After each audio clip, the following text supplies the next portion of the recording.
What are sayings you grew up hearing, only to find out they were unique to your family? You got goats. My family's way of saying you had a wedgie because it looked like there was a goat in your crack eating your pants. Quite embarrassing when I found out that wasn't a common phrase. My dad would tell us to cough it up, it could be a gold watch if you were coughing. I never understand it. Me. What are you doing? Dad, obviously just watching TV. I'm digging a hole.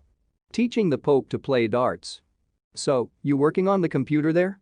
No, I'm walking my dog. When my great-grandpa would be asked if he was ready, he would say, well, I ain't Freddy, I'm Freddy's brother, kilowatt.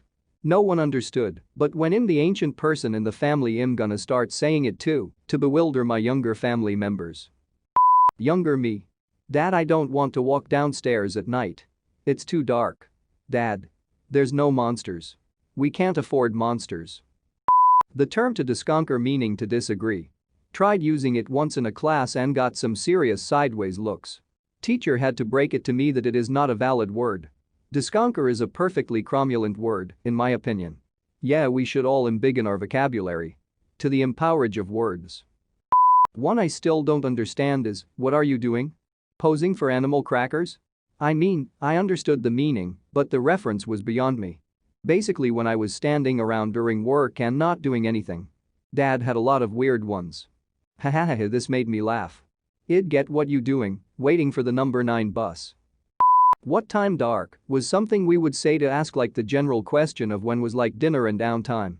Turns out my parents were ass-face drunk on vacation in a different part of the world before me and my sister were born when my mom turned to my dad and proclaimed what time dark. Because she wanted to see the sunset but couldn't get the thoughts together. So from 1 to 16 I thought it was a common saying, and from 16 to 24 when my mom passed, every time she said something stupid we would just go, what time dark? Oh hey, we had a jet in place too. Haven't heard that phrase in a while. I think once I started getting more specific about what gifts I wanted, my mom stopped using it, so that brings me back. Growing up with an Asian mom that was working on perfecting her English, she would often say, oh, that is the suck, instead of, you know, that sucks. Didn't take long for us to catch on and correct her, but it was so funny we just kinda stuck to it, so when something is bad now I'll instinctively say in my head, well, that is the suck. Oh, this is a great place to put this story.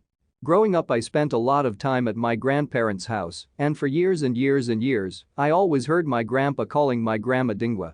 I thought maybe it was a made-up pet name for her. Cue me in my freshman poli-sci class when I'm 19 years old learning about the Vietnamese War. We went over a lot of vocabulary words, and one pops up I recognize. Dingwa. It means telephone in Vietnamese. So my whole childhood I thought my grandpa was calling my grandma some cute nickname when in reality he was telling her the phone was ringing. Mom. You'd never notice on a galloping horse.